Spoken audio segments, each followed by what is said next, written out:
I'm going to use just a little bit of time to give a bit of a description about how CSW functions, so that those who haven't had much exposure might get a bit of a sense to place the comments in context. CSW is 2 weeks in New York at the UN. It has, I'd say, broadly 4 main components. The first is the side events. Side events are events that are organised by governments or by UN bodies, which are high-level discussions around a particular issue. They often involve NGOs, and they're generally a pretty good cross-section of all the hot-button topics that are about at the moment and that are relevant to the theme. Then there's a whole program of parallel events, which are much the same but organised by NGOs rather than by states and UN bodies. And then there are the discussions around the agreed conclusions, which is the primary document that comes out of CSW each year.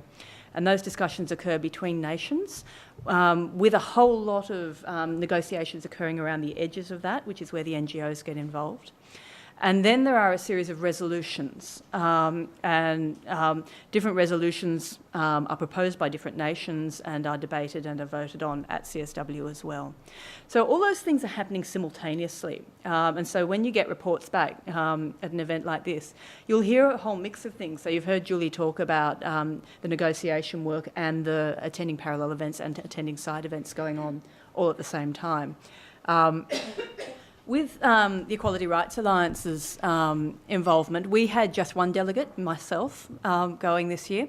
It's our first year, and in order to make that sort of worthwhile and to provide a bit of a mentoring experience for me, I was embedded in the YWCA Australia delegation that you heard Emma Bird discuss earlier.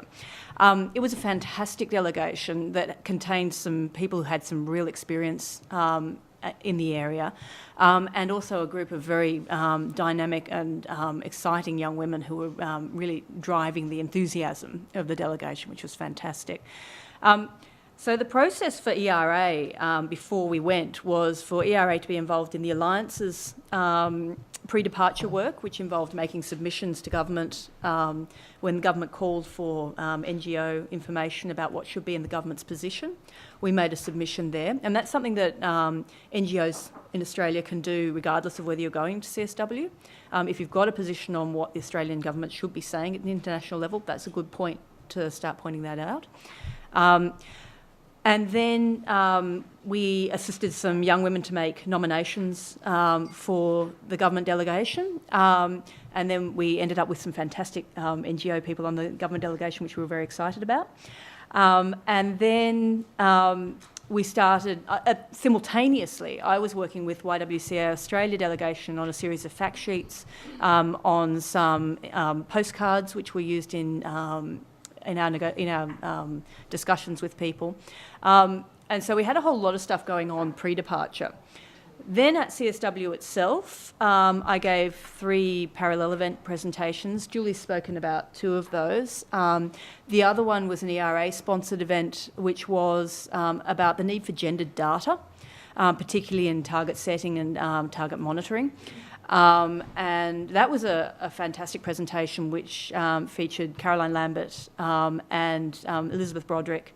And also we had a speaker from the Population and Development Fund, who was absolutely fantastic because she simply sat down and said, we need to bring data down to the 3 basics. If we're not ensuring those, then the whole thing is lost. And she talked about birth certificates, she talked about marriage registration, and she talked about surveillance of cause of death.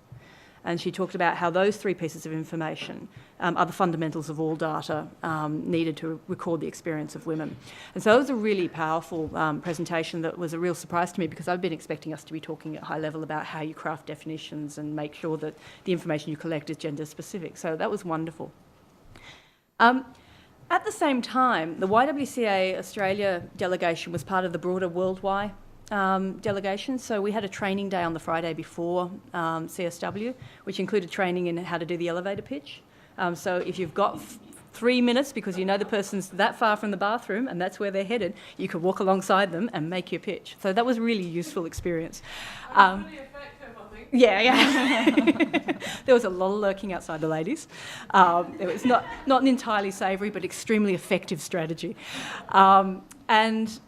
We then started putting that into practice in the first week. So we strategically determined who would be going to which side events and which members of which government delegations we wanted to target. And the thinking behind that was that we wanted to make contacts in the first week, particularly the early and mid part of the first week, so that we could start to build a list of people who would be interested in receiving language from us.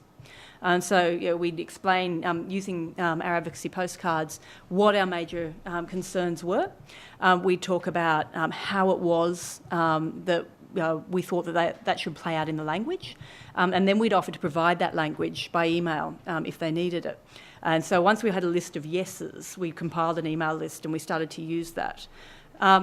On the Thursday, I think it was, of the first week, we got the chair's draft of the agreed conclusions, which is where the initial country statements are all in.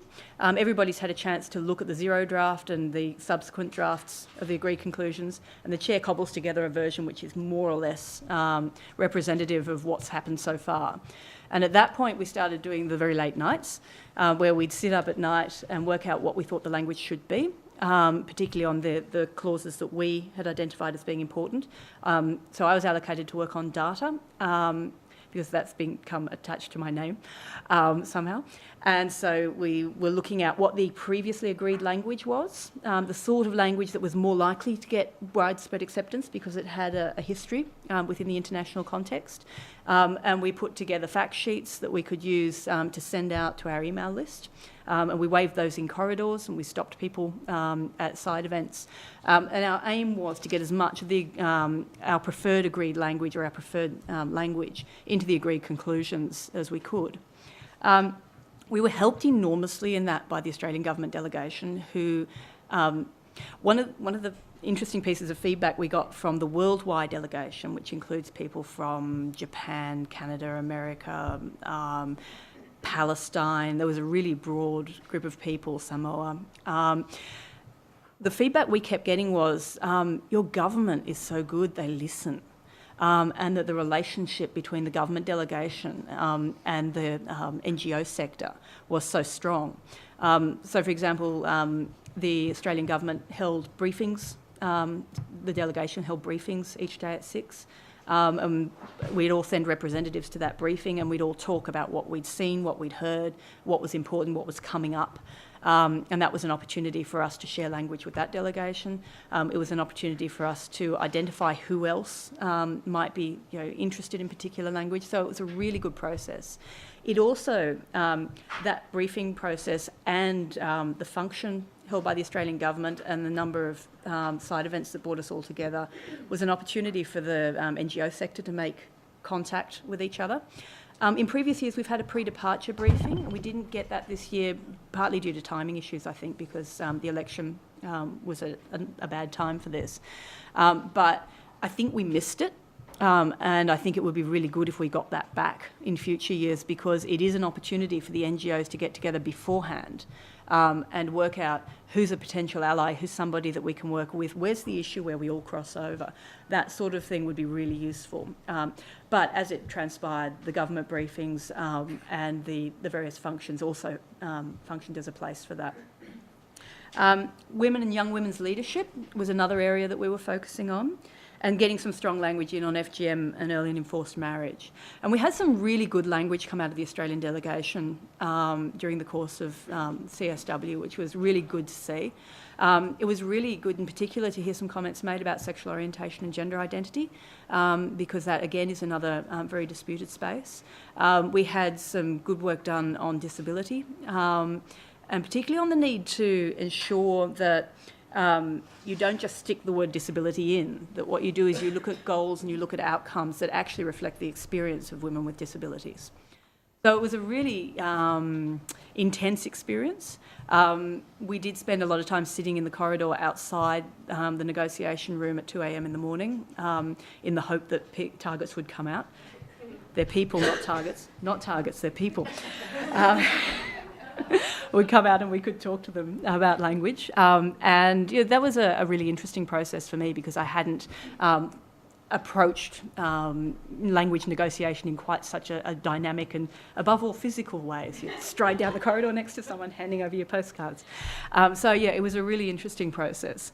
I highly recommend it for anybody who's interested in the international context. But what struck me most about it was its serious applicability to the Australian context, despite the fact that we were talking about Millennium Development Goals, which don't easily translate into the Australian context because they are set in a development context. The potential for future application to Australia was a really interesting one, and it was very heartening to hear across almost all the parallel and side events that I attended a real acceptance that the realisation of human rights, and in particular the realisation of women's rights, was absolutely central to development and to sustainable development.